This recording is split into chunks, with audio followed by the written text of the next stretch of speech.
जंगल में बरगद के ऊंचे पेड़ पर एक चिड़िया घोंसला बनाकर अपने 2 बच्चों के साथ रहती थी।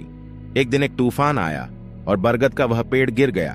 पेड़ से दबकर चिड़िया मर गई, लेकिन सौभाग्य से उसके दोनों बच्चे बच गए।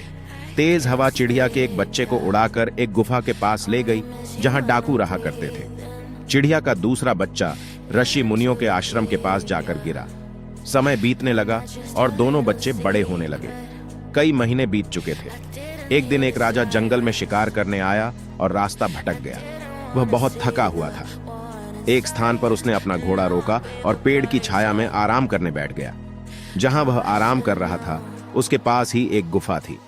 राजा ने आंख बंद ही की थी कि जिस पेड़ के नीचे वह आराम कर रहा था, उस पर बैठी चिड़िया बोल पड़ी, जल्दी आओ, जल्दी आओ।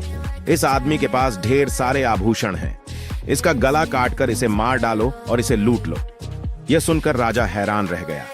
तभी उसे गुफा के अंदर कुछ आहट महसूस हुई। खतरा भांपते ही वह अपने घोड़े को सरपट दौड़ाता हुआ वहां से दूर निकल गया।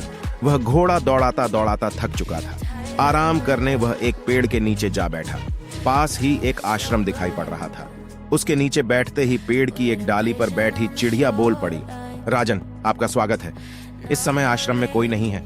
ऋषि बाहर गए हैं, किंतु आप अंदर जाकर आराम करिए। कुछ देर में ऋषि आते होंगे। राजा ने सिर उठाकर चिड़िया को देखा। वह हूबहू पहले वाली चिड़िया की तरह ही दिख रही थी। चिड़िया की बात मानकर राजा आश्रम के अंदर चला गया। कुछ देर में ऋषि आश्रम लौट आए। राजा ने उन्हें प्रणाम किया।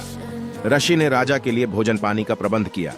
भोजन के बाद कुछ देर आराम कर राजा जाने को हुआ तो उसने मन में कौंध रहा प्रश्न ऋषि से पूछ लिया, गुरुवर, आपके आश्रम के सामने स्थित पेड़ पर जैसी चिड़िया है, हूबहू वैसी ही चिड़िया मैंने कुछ दूरी पर स्थित एक गुफा के पास के पेड़ पर देखी, लेकिन दोनों की बोली में बहुत अंतर था। मैं हैरान हूं कि एक जैसी चिड़िया होने के बाद भी दोनों में इतना अंतर। राजन, वे दोनों एक ही चिड़िया से जन्मे थे और तूफान में बिछड़ गए थे। एक डाकुओं की गुफा के पास उनके संगत में बड़ी हुई और उनकी बोली सीख ली। एक हम ऋषियों के संगत में बड़ी हुई और हमारी बोली सीखी। सब संगत खेल है। शिक्षा हमारी संगत का हमारे आचरण, व्यवहार और जीवन पर अत्यधिक प्रभाव पड़ता है। इसलिए सोच समझकर संगत का चुनाव करना चाहिए, क्योंकि जैसी संगत वैसी रंगत।